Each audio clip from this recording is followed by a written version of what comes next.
Hello, Cleveland, and welcome back to another edition of the Dogland. I am Jackson McCurry, your host today, and joining me on the podcast as we start our off-season deep dive is Dogland writer and contributor Jack Duffin. Jack, how's things going, buddy? It's good. Obviously, I wish we'd be actually talking about a championship game this weekend, but unfortunately, we got to the final, six by the time we went out. Which, yeah, if I came into this season saying, "Hey, let's get to the playoffs. We'll probably lose in our first game, but let's just get there," and we weren't far off from getting all the way to the championship round, which is insane. Yeah, that we might not be talking about championship round next year, but the team will be so much better than it was this year. And it's really, really exciting time. So I'm absolutely pumped. As you and Anthony know, I love talking more about the off-season than the actual season. I just find it absolutely fascinating, the directions. And this is set to be the most intriguing off-season the Browns have faced in a long time. Oh, absolutely.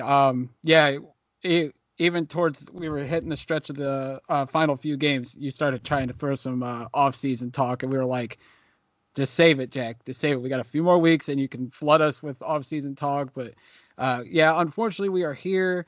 It is Championship Sunday as we are recording this, and unfortunately, the Browns aren't playing in the AFC Championship. Came so close, but the future is looking bright. But we are starting, like I said, our off-season deep dive. What we are going to do here on the Dogland podcast, as well as the dogland.com, is Jack has gone position by position with each group. And every Monday, Wednesday, Friday, he's going to drop an article, and we're also going to drop a podcast episode talking about the specific position group. And obviously, when you're talking about the NFL and you're obviously talking about the Cleveland Browns, we're going to kick things off with the quarterback position. But first of all, Jack, you did this last year as well for the Dogland. Talk about what you do with these off-season deep dives and how you structure these articles and everything. Yeah. Cheers. So it was a really, really fun thing I did last year. It went down really well. So I was like, right, we've got to bring it back. So effectively, how I started is, right, how's the NFL structure a room? Because lots of fans will throw ideas out there of, hey, let's have this many of this player, that many of that player. Let's just look to what happens. So I took the average of across the league the last 4 years and went, how many of this player do they have? So, for instance, quarterbacks, 2.5. And we'll get into the discussion on why it's 2.5. But then every single roster spot, you've got three options effectively of what you do with it. Is that player already on the roster? In which case, hey, Baker Mayfield, for example, is already on the roster. Are they a free agent? So it might be, let's go sign Allen Robinson. It also might be a free agent. Rashard Higgins is a perfect example. He's actually would come under the free agent section because he's not under contract at the moment for the Browns. And then there's draft. We're not getting into, oh, I like this player over that player. It's just far too early for that. And I'm not your guy to talk draft. There's loads of people who can chat to you about draft prospects. I'm very much the roster sort of cap, like how do you construct different things. So it'd be very much like, hey, let's spend a day 1, day 2 pick on this, or this is sort of one you might take a punt on in round 6, 7, or a UDFA. So it's very much just talking about the wider picture. There's eyes on the future as well. So even though it's very much focused on the 2021 season and how all these positions slot in, there's areas of the article where I'm talking about the future as well, because front offices will generally deal in at least a 3-year window, because any decision you make now is still having an impact in 2 years' time. And if you think, hey, this guy's a first-round pick, that's not a 1-year decision. That's a 5, 6, hopefully 10-year decision if that player reaches the heights what you want them to. So you do need to balance that big picture with the small picture. I'd say it works out about 50% focus on 2021, 30% on 22, and sort of a 20% on 2023 and beyond. Yeah, like you said, these articles were great last year. We're glad you're bringing them back out again for the Dogland. Of course, we are starting with the quarterback position, and Baker Mayfield is, we think, the long-term quarterback certainly for the Browns. He took a major jump this year under Coach Stefanski, under Coach Van Pelt. And it's he's in the window now where he can get the extension. And not only did you do the QB deep dive. You also wrote an article on Saturday talking about what a potential extension looks like. And, Baker's going into his 4th season. He is extension eligible. They will certainly pick up the 5th-year option at this point. I don't think there's any doubt about that. But you went ahead and projected what a potential contract would look like for Baker. And you did this last year with Myles Garrett. And you were fairly close, I would say, when it came to the numbers and everything on the Myles Garrett extension. So when you look at Baker, and I know you've said some things, you said up till week 6, you were going to start looking at draft quarterbacks because Baker was struggling. I don't think anybody would disagree with that. There was even some saying, why not give Case Keenum a shot at this point? It doesn't look like Baker's going to be the guy. Then week 7 against Cincinnati, he completed his first 20 passes, threw 5 touchdowns, and had a comeback game-winning drive against Cincinnati. And then he took off and was one of the top 5 quarterbacks in the league down the stretch into the postseason. So, Jack, when you look at what a potential extension would look like, you've obviously done the homework, looked at what other quarterbacks have gotten recently. Talk about what a potential extension would look like for Baker Mayfield.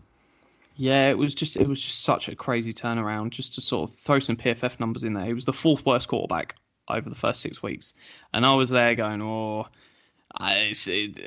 just can't keep this guy. And then it's insane, sort of that week 7 onwards, he ranked top 3 quarterback for PFF. If you look at John Costco's tweeted out some brilliant stats. I think he came up with the 6th most stable quarterback stats year to year. That week 7 onwards, first in 4 of the 6. It's incredible. And I just basically sat down and I thought, hey, I wrote the article, and at that point, I'm very much 60-40. Give him the extra year. Let's see him do it again. It's not a massive risk. You might save. At that point, I was saying 2 to 3. I think it's about 2 to 4 million a year by waiting another year. But you're then not also being in where Carson Wentz is, where you pay him, and then 2 years later, Carson Wentz, there's talks of trading him this year. He still hasn't played one single snap on that new deal, which is insane when you think about it, because he's just finished, his 5th year, so his 5th year option, and he's about to start on a new deal, and there's rumours he might get traded. Looks like that's now resolved, but that's quite how crazy it is. So with the Baker article, I started with the first thing, and what's the most important thing when you're extending a player in an off-season? Be first. You've got Josh Allen, you've got Lamar Jackson, you've got Dak Prescott. 3 other quarterbacks that are set to get paid this offseason. And we've seen it before. So most recent example with the Browns, Garrett got paid last year within, was it a day? I think it was within 24 hours. Joey Bosa then got paid $2 million a year more. Jared Goff got paid, I believe it was 2 days after Wentz. That was $1.5 million a year more. So being first is essential, because whoever's first, the next one goes up. Oh, a fantastic example, the cornerback market last year. Tre'Davious White went. I think he got about 17.5. And then Ramsey went and got 20. And then, what's his first name? Humphreys for the Ravens got 19.5. If he signs that deal, he's probably around the 17.5 with Tre'Davious White. As soon as Ramsey gets 20, he goes, yeah, I'll have just under that. And suddenly it moves the entire market. So it's not going to be quite the same with Baker, because you can throw that sort of Deshaun Watson, Patrick Mahomes style deals out the window. He's not going to get that much. He's looking at that next tier, which is basically everyone congested in. So it's important, be first. In terms of COVID, the deal's probably going to be structured similar way to Myles Garrett. Heavily backloaded, keeps it really cheap in the first sort of couple of years, because you want to make sure if this is an ongoing problem that you're not up against the cap, whereas you can just pay for it more down the line. It gives you less flexibility. There's less teams out on it, but I'll be surprised if they don't follow what they did with the Garrett deal, which was the first time in the NFL since Joe Flacco's deal in 2013, the double option had been used. And that's effectively a second and then a third signing bonus just to push that money later on. I'd expect that to be used. And then it comes to the first big question. How much do you pay the guy? So let's look at the last 5 deals that were signed for quarterbacks in their prime. We've got Patrick Mahomes. it's all effectively 2 deals for Patrick Mahomes. He's got a 5-year 39.5 million and then a 5-year 50.5 million deal almost tagged on the end. So basically he's agreed to a 5-year deal and he's already agreed to his 5-year extension 5 years into the future, which is really unusual. But if you look at the deal, that's effectively what is on there. So Patrick Mahomes, 39.5, which is 20% of the cap. Deshaun Watson, 39%, which is 19.7% of the cap. Russell Wilson, 35 million, which is 18.6% of the cap. You've got Jared Goff, which is 33.5%, which is 17.8% of the cap. And Carson Wentz, which was 32 million, which was 17% of the cap. And that's the percentage of cap when the deal was signed. And it's a very, very effective tool to use. All of that's on over the cap. And you can look at all of their position markets. And it's the only sort of stable thing looking from year to year for contracts where they stick. If you're using the dollar value, it's just irrelevant when looking at these deals because the cap generally jumps just over 6% every single year. Using a dollar value and go, oh, he's going to get paid more than X quarterback in dollars that was signed 3 years ago. It's just throw it out. So where I stand, I think if you signed him, it'd be nearer the Wentz deal. So 17% of the cap, which takes him, if we use the 2020 cap, and the reason we use that is because it's going to be higher than the 2021 cap, that's saying 34 million a year. And I think that is the value you're looking at. And in terms of guarantees, Wentz got 109, Goff got 110, Watson got 112. I think 110 to 112 makes perfect sense. Probably say 110 again. Yeah, I think Baker's played it well enough to where you could pay him as a top 10 quarterback on average per year with that new deal that you proposed. He would be tied for the 4th highest paid quarterback average per year, of course. But yeah, I think it's a fair deal. The one that you threw together. The double option thing kind of scares me because the way you talked about it last year with the Myles Garrett contract, it was like, yeah, is this big cap numbers going to kill us here in a couple of years? And that was actually the next question I was going to ask.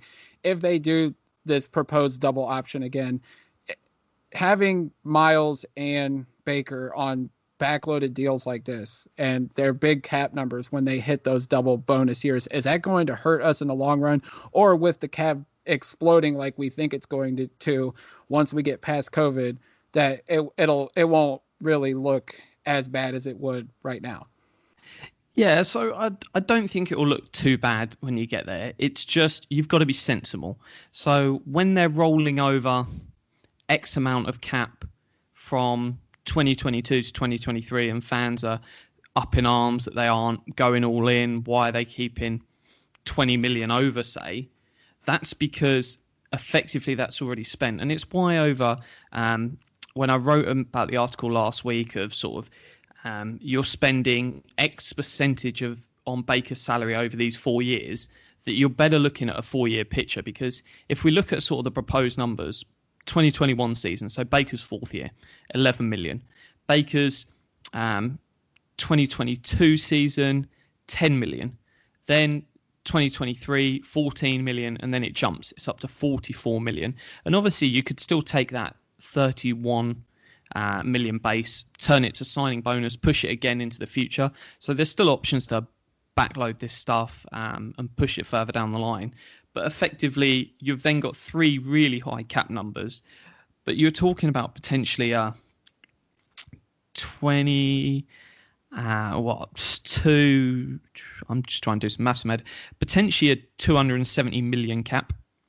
And when you think about that's 4 years into the future, and at the moment we're sat on a 175, it looks like this off season.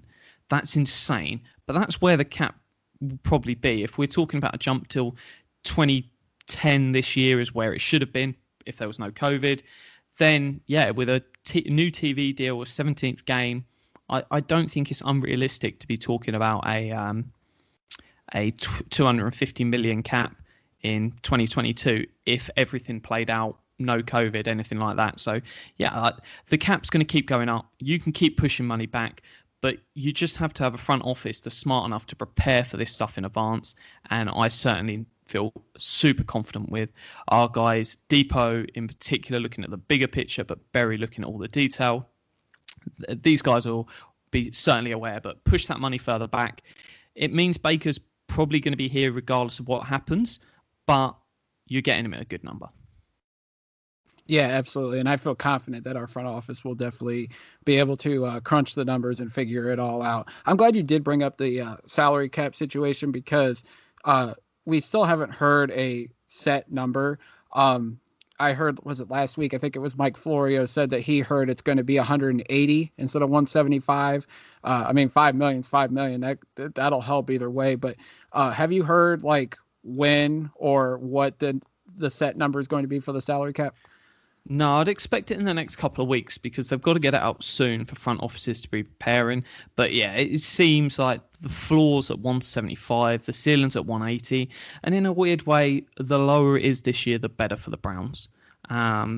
We're not too worried. We've got some cap rollover left from Sashi. Of the money he's left is still there. And the lower it is, it forces more players out into the market. It leaves space for us to be extra aggressive and bring them in. So we're okay. If this was striking potentially 3 years down the line, we could be in some big trouble. If you've got Baker signed up big, you've got Garrett signed up big, you've got Ward signed up big, then you're like, whoa, this is going to be tight. We're going to have to let some guys go. We're now at the front end of that. So yeah, in theory, the better the cap is, the more we can roll on to the future. But if it is worse, then more teams are going to be desperate. There's going to be some great opportunities to steal some guys.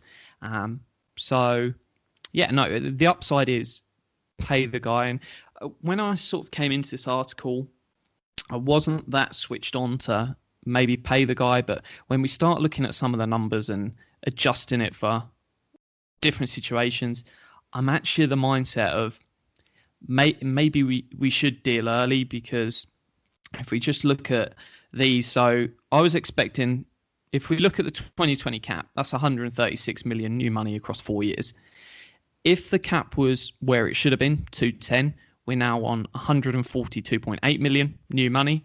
If we're talking about where the cap could be next season, and he's still getting that same percentage on 225 million, that's 153 million. If he then has a great season and asks for Deshaun Watson style contract rather than Carson Wentz deal, on that same cap, he's talking about 177 million. If we're really aggressive, and I don't think a 250 million cap next year is impossible. It all depends how big this TV deal is. Then that's 42.5 million. This a year. So I think if he is willing to take this deal, even though my natural instinct says wait a year, let him prove it, let us know we've got the guy, there is just so much upside and opportunity the way COVID has hit the landscape that you can sign him up to this deal, and even if you have to walk away from it 2 of the 4 years in, yeah, it's going to be painful, but you've saved so much, the cap's through the roof, that actually it's not going to hurt that much. So I would bite the bullet, take the risk, and I'll hold my hands up. I'm about, I would say, 75% confident he can be an annual top 10 quarterback. And that's what I set the bar at when people say franchise quarterback. Someone that, like Phillip Rivers, isn't a franchise quarterback to me. Matt Stafford isn't a franchise quarterback. And I know that might upset some people, but if you're annually flipping in and out of a top 10, you're not someone I want to invest in. I want someone, and there's only about 8 of them a year. When you say annually top 10, because you're going to get people up and down, there's 7 or 8 of them in the entire NFL. And I think Baker can be that guy. And based on the cap situation, no COVID, I'd say wait. COVID's massively in play here with the cap numbers. Pay the guy if he's willing to take 136 over 4 years. Yeah, I think you get the deal done naturally with COVID, and you just never know. Like, and even I think Baker and his camp would take the guaranteed money now, just because you don't know A, what he's going to do next season, B, injuries always come into effect. I mean, like, those are the 2 biggest things, performance and injury. Like, if he comes out and doesn't sign the new contract and says, I'm willing to bet on myself, has a terrible year or gets hurt, you know, you could fall into a situation like Dak Prescott now. Dak's going to get paid, I think, regardless, even after this injury last year. But you just never know. When the money's on the table, I would take it every time. Like, I don't know how some of these guys can justify betting on themselves yet. It does work out. Flacco, I mean, is the biggest one because he gambled on himself, won the Super Bowl, and then got paid. But I mean, when there's guaranteed money on the table, you have to take it any chance you can. Yeah, because if he regresses back to that first 6 games we saw last year for a whole season, then he's talking about backup quarterback money for the rest of his career. He probably, yeah, he could probably stretch to sort of a Teddy Bridgewater, and I don't know what he got, but let's say it's 15 million. Suddenly, yeah, 15 million, or you've just signed a deal that gives you 110 million guaranteed. Yeah, you're taking 110 all day long. Now, the Browns obviously have their starting quarterback in place for 2021. They also have their backup because Case Keenum signed a 3-year contract here last year. Relatively cheap year number one, making around $2.8 million. That goes up significantly. Well, not significantly, but it grows big time this year. He's going to be making $7.3 million. He also has a $2 million bonus $2 million becomes guaranteed on March 21st. So theoretically, he is going to be here and going to be the backup at least for 2021. Jack, obviously you mentioned Keenum's going to be a depth quarterback. Is there a chance that a team calls and says, "Hey, we need a bridge quarterback"? Detroit Lions, for instance, obviously Matt Stafford's moving on. They're going to need a bridge quarterback because I would assume they're going to draft one this year. Is there a chance they trade him, or would the dead cap hit be too much for the Browns to? No, he could certainly get moved, and so obviously the contract was structured in a certain way that was so cheap in year one. But if you're looking at it effectively, in the first year, if you take his base salary and his signing bonus, we just gave him a 5.5 million year one deal. So that was effectively how to view it year one. And then he's got a 6 million option for this year and a 6.5 million option for next year. What forces it? Because if that was the case, I'm saying, hey, you had him for 1 year, you walk away, you've got some time, make sure you get someone in the draft, and then you give up on him, as long as you sort of fill that gap another way. But it was quite smart from his camp. There is a 2 million roster bonus due on the 21st of March. And so what that forces the Browns to do, and you can trade that roster. Let me just check if that is tradable. I'm just not. Give me 1 sec, because if it's a roster bonus they pay, but I think it's just 2 million of it becomes guaranteed, in which case that you can trade that off. So he'd still be a potential trade candidate. He just wouldn't get cut. So if he's on the roster on the 21st of March, he's just not getting cut. But I will double check and confirm that. So that's quite a smart move, because you don't really want to make a decision on who your backup quarterback's going to be on the 20th of March. It's just far too early for you as a team.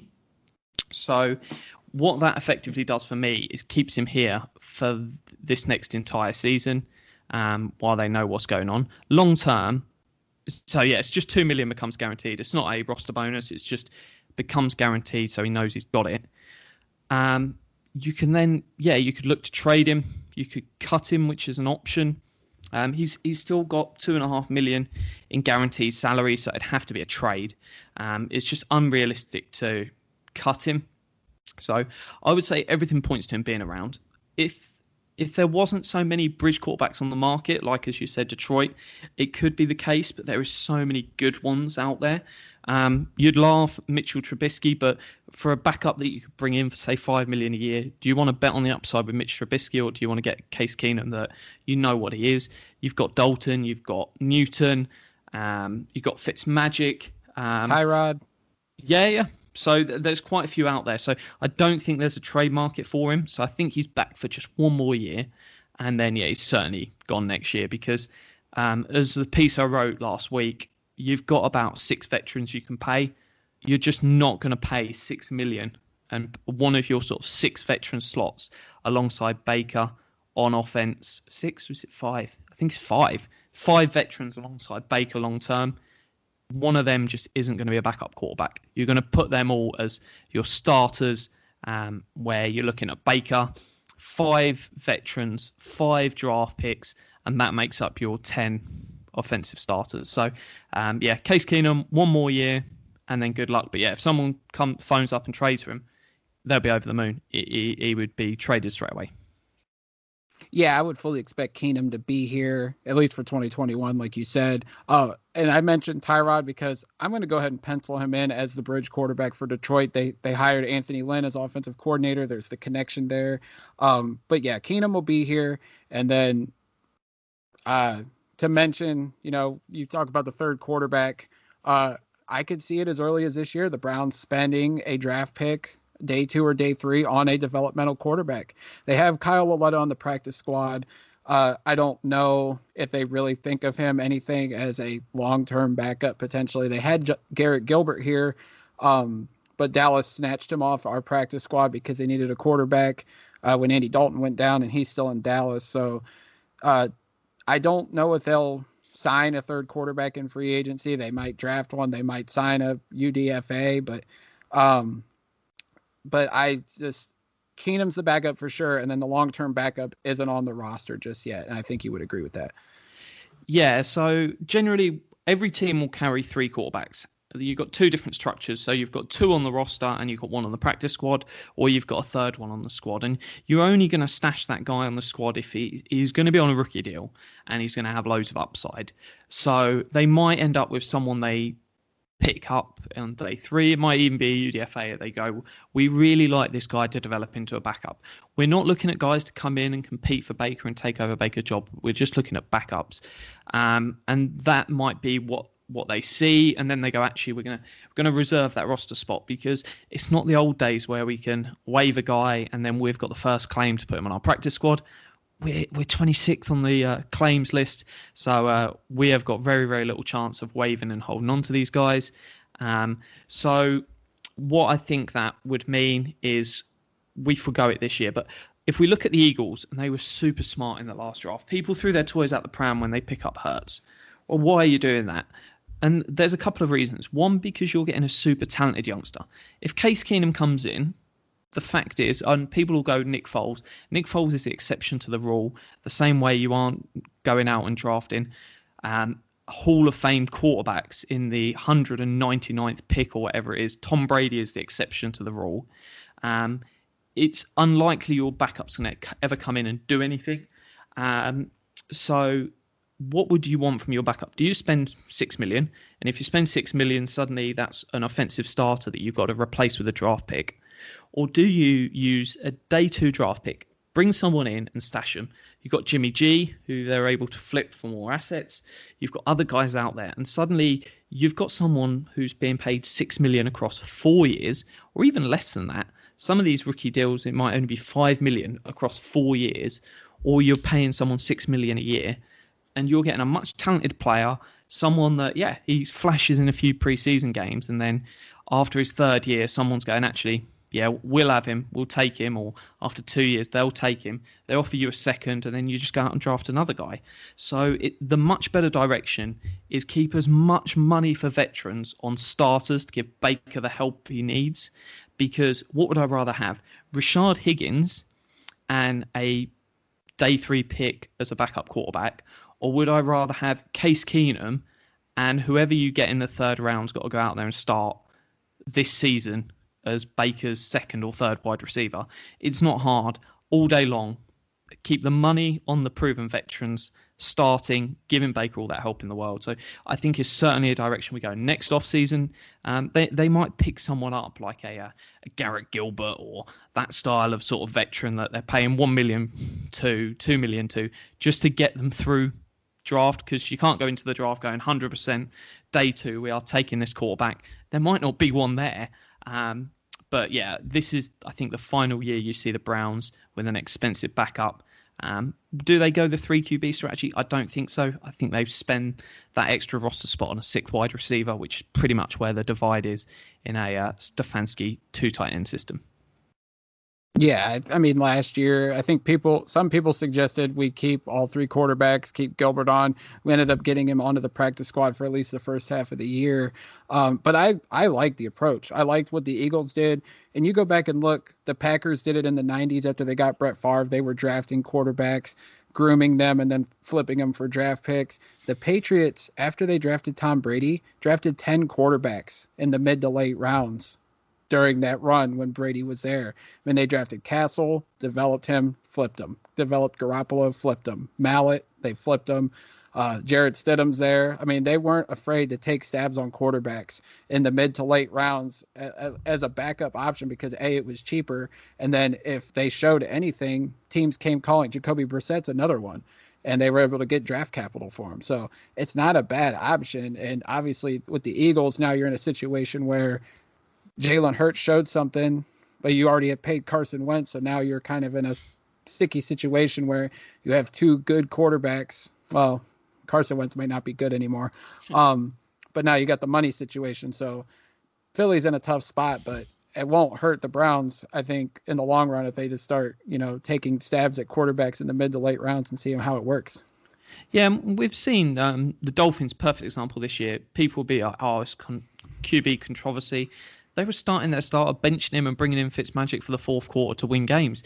And no one cares. If you've got good coaching, none of this stuff matters. People go crazy in the offseason. Inside the building, they're like, no, we don't care. It's not like you're doing what the Packers did. And has it hurt the Packers this year? They didn't give Aaron Rodgers weapons. They spent on a quarterback. Yeah, it's stupid. I'm not saying do that. But that hasn't stopped him producing an MVP season. So this stuff isn't the end of the world. Go cheap and give Baker weapons because as many weapons are going to help him. And yeah, every 3-4 years, spend a second or third on a quarterback and then trade him off and get another day 2 pick. It's just a cycle. Yeah, absolutely. All right, so we're going to wrap this one up. This is our first part of our off-season deep dive. You can check out Jack's article at thedogland.com. Jack, any parting words before we sign off? No, it's just read the articles. Any questions you got, DMs are always open on Twitter. It's just at Jack Duffin. More than happy to answer it, or just tweet directly at me if you want to do that. I'll answer them as well. But no, I just hope you enjoyed the series. I really, really enjoyed putting it together. It pushed me, and it's throwing out loads of options. There's loads of options in there that I wouldn't go with across this series, but I'm just putting out every single option that this front office is sitting there. They'll have matrices of if A means B, etc. What can they do? They will be covering this stuff. And I thought, well, yeah, why not bring that to everyone? Yeah, absolutely. Definitely go check it out. Some great stuff. Also check out Jack's article on the potential Baker Mayfield extension, what it could look like. That's all at thedogland.com. You can follow that, the Dogland on Twitter at the Dogland. You can follow me as well at Jack McCurry08. We'll be back Wednesday with our running back / fullback deep dive, which may or may not be a controversial episode I'm sure we will discuss the looming Nick Chubb extension. We'll also talk about Kareem Hunt and a little Andy Janovich talk. We love our fullbacks here as well. So until next time, go Browns. Go Browns.